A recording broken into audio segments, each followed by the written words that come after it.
নমস্কাৰ স্বাগতম জনাইছো মোৰ অন্য এটি ভিডিঅ'লৈ। বৰ্তমান আমি গৈ আছো অসম সাহিত্য সভালৈ বুলি। আমি মোৰ লগত আহিছে বাবু আহিছে, মই আহিছো। আমাৰ ভাইটিটো একদম লাইক কৰিব, শ্বেয়াৰ কৰিব, সাবস্ক্ৰাইব কৰি দিব আৰু ভিডিঅ' যদি ধুনীয়াকৈ ভাল পায় কমেণ্ট কৰিব। অসম সাহিত্য সভা বুলি ক'লে একদম বহুত ভাল লাগি যায়। জানোচা আমি অসমখনৰ মানুহে পাম নেকি বুলি। নিশ্চয় পাম। বহুত দূৰ দূৰণিৰ পৰা মানুহ আহে অসম সাহিত্য সভালৈ বুলি আৰু আমিও আহিছোঁ। আৰু প্ৰথম সাহিত্য সভা হৈছিল শিৱসাগৰ জিলাৰ 1917 চনত হৈছিল। তেতিয়া সভাপতিত্ব কৰিছিল পদ্মনাথ গোহাঁই বৰুৱা। আৰু আমি আজি আহিছোঁ নাৰায়ণপুৰত, লখিমপুৰ ডিষ্ট্ৰিক্ট নাৰায়ণপুৰত হৈ আছে, তালৈকে বুলি আহিলোঁ। এয়া আমি এতিয়া আছোঁ বদতি ঘাট। এইফালে বদতি ঘাট, এইটো মাজুলী পাৰ, এই ছাইডটো হৈছে মাজুলী পাৰ আৰু এইফালে এইটো পাৰ হৈছে লখিমপুৰ পাৰ, মানে বিহপুৰীয়া। আমি এতিয়া বদতি ঘাট পাৰ হৈ আমি পাম বিহপুৰীয়া আৰু তাৰ পিছত আমি পামগৈ নাৰায়ণপুৰ। যদি ভিডিঅ'টো ভাল পায় লাইক, কমেণ্ট, শ্বেয়াৰ আৰু ছাবস্ক্ৰাইব কৰি দিব। আমি যাওঁতে আমি ভিডিঅ' বনাই গৈ থাকিম। ভিডিঅ'টো সম্পূৰ্ণৰূপে চাব আৰু তাত কেনেধৰণৰ আৰু কোন ঠাইত হৈছে সকলোবোৰ দেখাম। যিহেতু অসম সাহিত্য সভা বুলি ক'লে বহুতো জনগোষ্ঠীৰ পৰা আৰম্ভ কৰি বহুতো জড়িত হৈ থাকে সাহিত্য সভাৰ লগত। গোটেই অসমৰ সংস্কৃতি জগতখন জড়িত হৈ থাকে বুলিয়ে ক'ব পাৰি। ভিডিঅ'টো সম্পূৰ্ণৰূপে চাব। বিভিন্ন ধৰণৰ বস্তু দেখাম আৰু বিভিন্ন ধৰণৰ লোকনৃত্য, সাহিত্যৰ লগত জড়িত সকলো শিল্প, কলা, সংস্কৃতি সকলোবোৰ দেখাই যাম। ভিডিঅ'টো সম্পূৰ্ণৰূপে চাব। ব'লক এতিয়া আমি ভিডিঅ'টো আৰম্ভ কৰোঁ।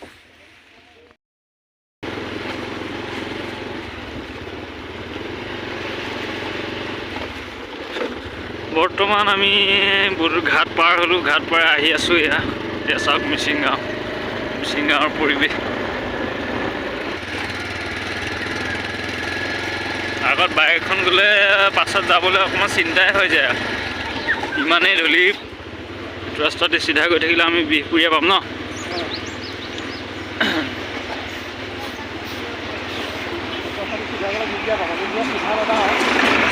এইটো ৰাস্তাতে আমি যদি চিধা গৈ থাকোঁ বিহপুৰীয়া পাম।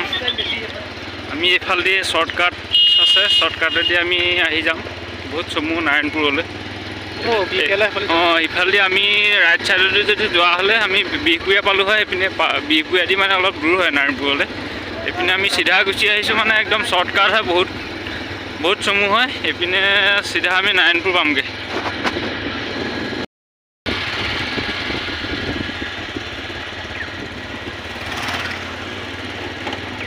ইমান এটা সুন্দৰ পৰিৱেশ চাওক, গছ গছনিৰে ভৰা। ৰাস্তাটোৰ দুইফালে গছ, ইফালে আছে পুখুৰী।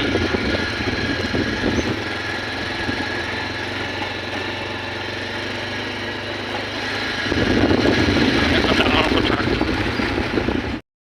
আমি মাধৱদেৱ ইউনিভাৰ্চিটি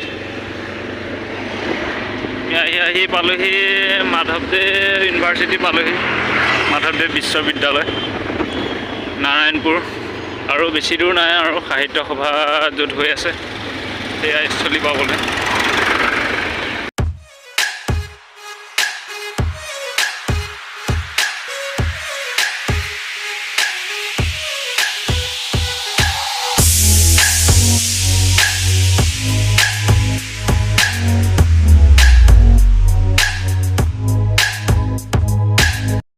ফাইনেলি আমি আহি পালোহি আৰু আমি পাই গ'লোহি। এতিয়া এয়া চাওক ইফালে পৰিৱেশ।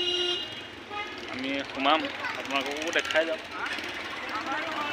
আমি বাইকখন পাৰ্কিং কৰি ল'লোঁ এইফালে।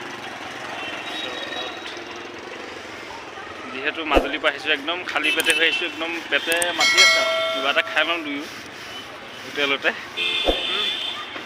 খোৱাটো মেইন, যিহেতু কিবা এটা খাই লৈ আৰু আমি সোমাম মেইন গেটেদি। আপোনালোকক দেখাম, ভিডিঅ'টো চাই যাব ভাল ধৰণে। অলপ দীঘল হ'ব আৰু স্কিপ নকৰাকৈ চাব। আৰু পৰঠা খাই লওঁ। খাইছানে? লঘোণে ভোকে আহিছোঁ, যিহেতু মানে ৰাতিপুৱাই আহিছোঁ আমাৰ মাজুলীৰ পৰা। একদম ভোক লাগি গৈছে পৰঠা খাই লওঁ চব্জি দিছে পৰঠা দুখন দিছে আমি এতিয়া খাই মেলি ল'লোঁ দাদা হোটেলতে দাদাৰ নামটো আপোনাৰ জনাব নমস্কাৰ মোৰ নাম মাধৱ লাহন হয় ঘৰ ইয়াত আছে ঘৰ ইয়াতে ইয়াত হোটেলত কি পায় জনাই দিব হোটেলত ইয়াত পাব খৰিকাত গাহৰি মাংস পাব গাহৰি মাংস গ্ৰেভি পাব ব্ৰইলাৰ পাব লোকেল মুৰ্গী পাব মাছ পাব হয় দাদা দোকানত আহিব আমিও হোটেলখনৰ নামটো এক ধৰণৰ লাংখুৰবা মানে ফুৰালুং ধৰ্ম মতে সৰগুৰি হয় সৰগুৰি মিলন হ'ব ইয়াত হয় হয় হয় ইয়াত আহিলে আমি ইয়াতে খালোঁ আপোনালোকো আহিব ইয়াত সাহিত্য সভা মানে পৰহিলৈকে চলিব 4 ফেব্ৰুৱাৰীলৈকে চলিব আপোনালোক আহিব আৰু অসম সাহিত্য সভাৰ 677তম পূৰ্ণাংগ নাৰায়ণ অধিৱেশন নাৰায়ণপুৰ অধিৱেশনত আমি উপস্থিত হৈছোঁহি আৰু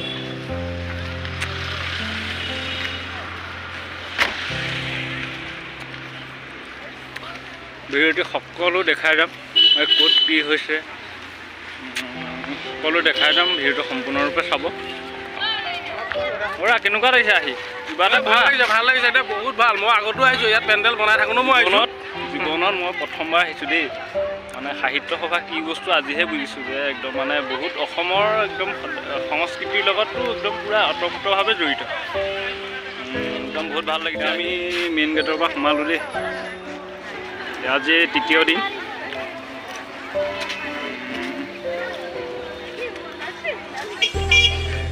এইফালে কাৰ্যালয়টো স্বেচ্ছাসেৱকৰ কাৰ্যালয়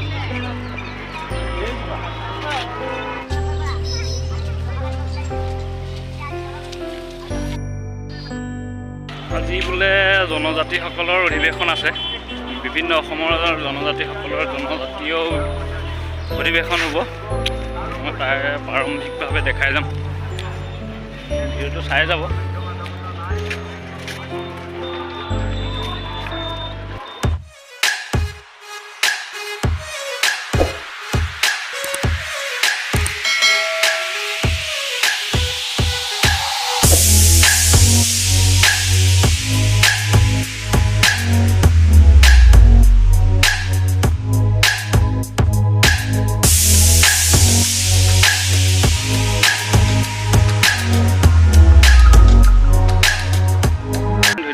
আছে ফুলৰ পুলি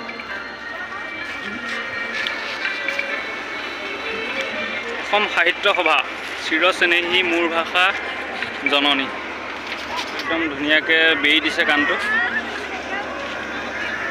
ইয়াত ধুনীয়াকৈ ফুলৰ পুলি ৰুই দিছে ইমান ভাল লাগিছে কি ক'ম আৰু ইমান ধুনীয়া পৰিৱেশ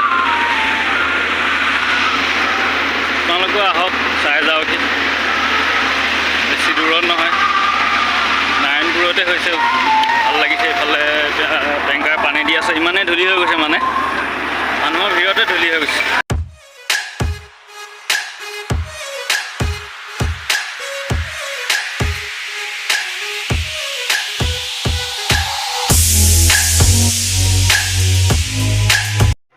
কি ক'ম আৰু ইমানেই ভাল লাগিছে আহি একদম আজি মনটো যে একদম ফ্ৰেছ হৈ গৈছে আৰু ইয়াত আহি ইমান জনসমাগম এতিয়াতো বেছি মানুহ হোৱা নাই এতিয়া আৰম্ভ হ'ব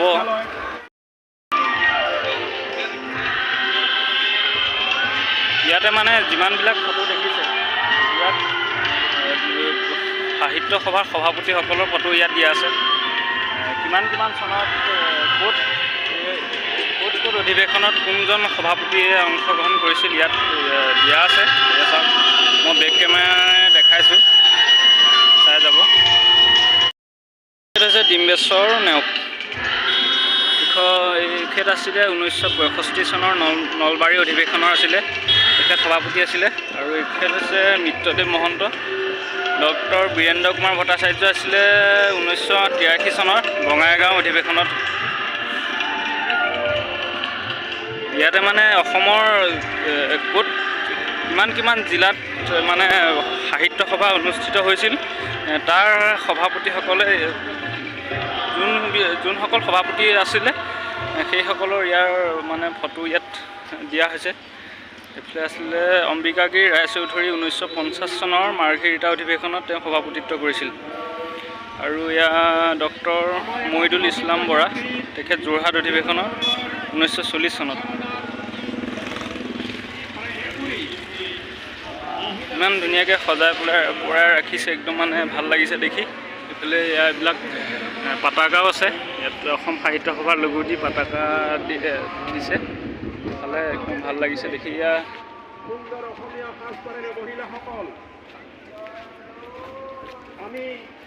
চাওক, এয়া হৈছে লক্ষ্মীনাথ বেজবৰুৱা, গুৱাহাটী অধিৱেশনত তেওঁ সভাপতিত্ব আছিল 1924 চনত তেওঁ সভাপতিত্ব কৰিছিল। আৰু এইফালে আছে তৰুণ ৰাম ফুকন, তেওঁ 1927 চনৰ গোৱালপাৰা অধিৱেশনত সভাপতিত্ব কৰিছিল। ইমান ধুনীয়া লাগিছে দেখি। মই মৃদুল বৰুৱাদেৱক তেখেতৰ শিল্পীসকলক সুন্দৰভাৱে এই সমবেত সংগীতটো ডক্টৰ বীৰেন্দ্ৰনাথ দত্ত, উত্তৰ লখিমপুৰ অধিৱেশনত 2002 আৰু 2003।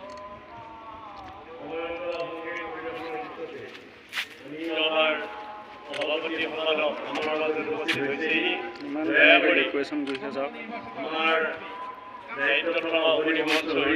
আমাৰ বাবু কেনেকুৱা লাগিছে তোমাৰ? বহুত ভাল লাগিছে দেই, বহুত ভাল লাগিছে। দিনতকৈ আপোনাৰ ৰাতি আৰু বেছি ভাল লাগিব, যিটো ইয়াত লাইটিং চাইটিং যেতিয়া হৈ থাকিব। আৰু অসমৰ যিমানবিলাক মানে সভাপতি আছিল, তেখেতসকলৰ ইয়াত ফটো দিয়া হৈছে। আৰু এইফালে আমাৰ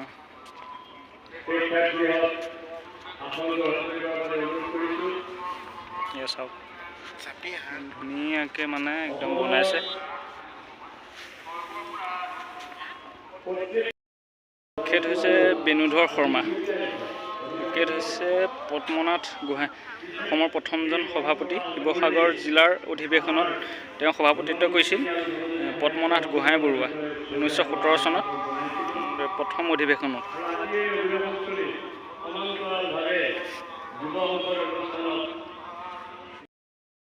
এয়া হৈছে মেইন সভাস্থলী।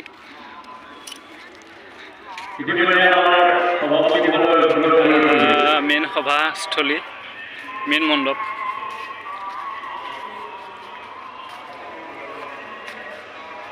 কিমান আমাৰ পৰম্পৰা অনুসৰি অসম সাহিত্য সভাৰ তৰফৰ পৰা আদৰণি সমিতিৰ সভাপতি তথা স্থানীয় বিধায়ক ডক্টৰ ৰবীন্দ্ৰ কুমাৰ ভূঞা ডাঙৰীয়াক আদৰণি জনাবৰ কাৰণে উপযুক্ত আদালত মই অনুৰোধ কৰিছোঁ। এইটো হৈছে ভোজনালয় ঘৰ, ইয়াত খোৱা বোৱা সকলোখিনি হয়। এই ভোজনালয় সময় দিছে পুৱা আহাৰ 7টা বজাৰ পৰা 9টা বজাৰ, আৰু দুপৰীয়া 11 বজাৰ পৰা 2 বজাৰ ভিতৰত, আৰু ৰাতি আহাৰ 7 বজাৰ পৰা 10 বজাৰ ভিতৰত ইয়াত খোৱা হয়। আপোনালোকে আহিলে ইয়াত টিকট ল'ব, টিকট লৈ পেলাই ইয়াত খানা খাব পাৰিব।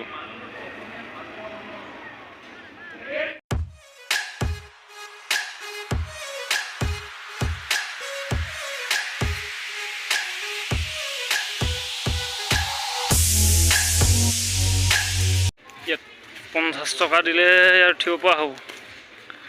ঘোঁৰাত টিকেট 50 টকা। এইটো হৈছে টিকেট কাউণ্টাৰ।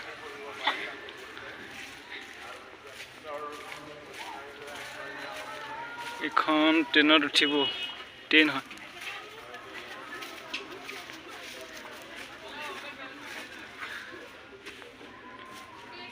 এই 50 টকা।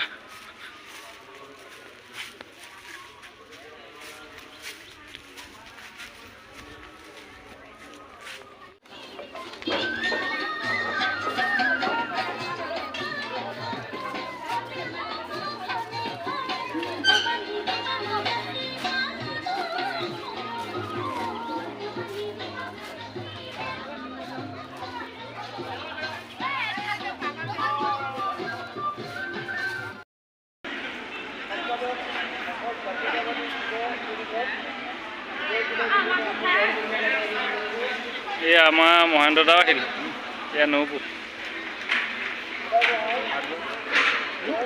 ভাত দি আছে টোপন দেখুৱাই এতিয়া আমি ভাতটো খাই লওঁ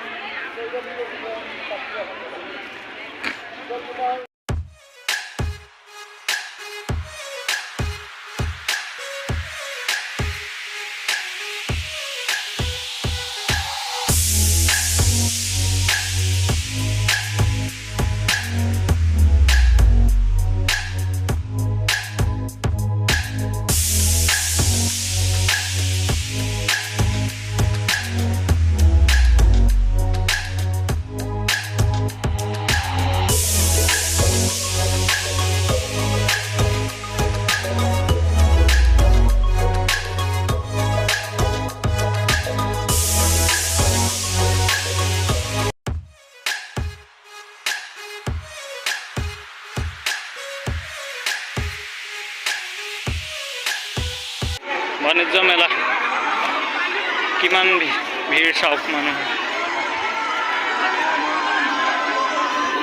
সকলোৰে অকণমান অকণমান দেখাইছোঁ ভিডিঅ'টো সম্পূৰ্ণৰূপে চাব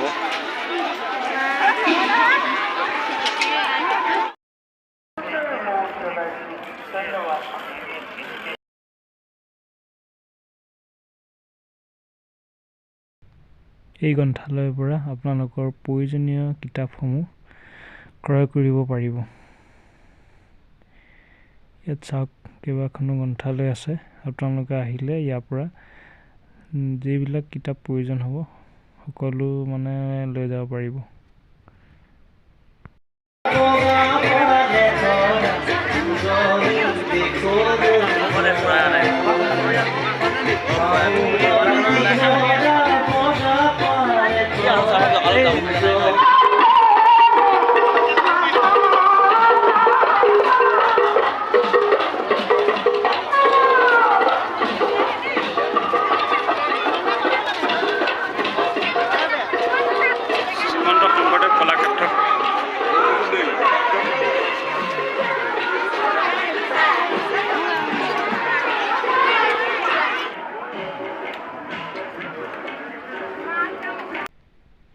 ইয়াত পৌৰাণিক ধৰ্ম আৰু সংস্কৃতি সকলো আৰ্ট কৰি থোৱা হৈছে আপোনালোকে ইয়াত আহি চাব পাৰিব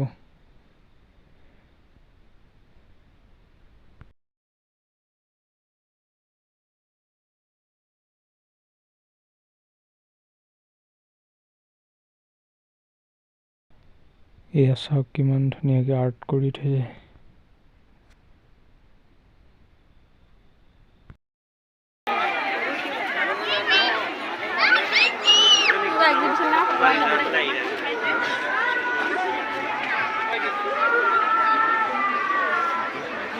জনজাতিসকলৰ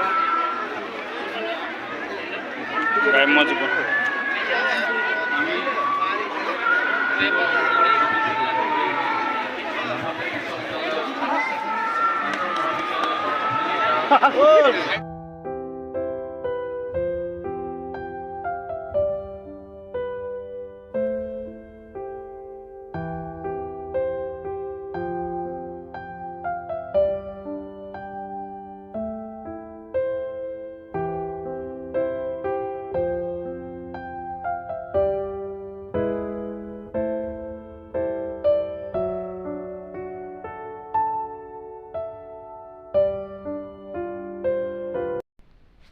ইয়াত কেনেকৈ খোৱা পানী বিশুদ্ধ কৰা হয় ইয়াত দেখুৱাইছে চাওক কেনেকৈ মানে জীৱন মিছনৰ দ্বাৰা খোৱা পানী বিশুদ্ধ কৰা হয় এই পদ্ধতি ইয়াত দেখুৱাইছে চাওক আপোনালোকে আহি ইয়াত চাব পাৰিব এয়া হৈছে মাজুলীৰ চামগুৰি সত্ৰৰ মুখাশিল্প প্ৰদৰ্শন আৰু ইয়াত পুতলাৰে বনাই থৈছে হৰিণ সাপ আৰু গৰু মৌৰা চৰাই এনে আদি সকলো বনাই থৈছে পুতলাৰে এইটো হৈছে খোল আৰু মৌৰা চৰাই চাওক ইমান ধুনীয়াকৈ বনাই থৈছে এইফালে হাতী আমি ঘৰলৈ যাম বুলি ওলাই আহিছোঁ বহুত মানুহ হৈছে ইয়াতকৈ ৰাতি মানুহ বেছি হয় দিনত অলপ মানুহবিলাক কম দিনত সকলো ব্যস্ত থাকে আহিব নোৱাৰে সেইকাৰণে ৰাতি ওচৰৰ মানুহবিলাক ৰাতি আহে প্ৰায় আৰু ৰাতি ইয়াত বিভিন্ন ধৰণৰ সাংস্কৃতিক অনুষ্ঠান হয় বহুতো ডাঙৰ ডাঙৰ অসমৰ গায়ক গায়িকা আহে ভিডিঅ'টো ইমানটো আজি সমাপ্ত কৰিলোঁ ভিডিঅ'টো ভাল পাই লাইক কমেণ্ট শ্বেয়াৰ আৰু ছাবস্ক্ৰাইব কৰি দিব চেনেলটো বাই বাই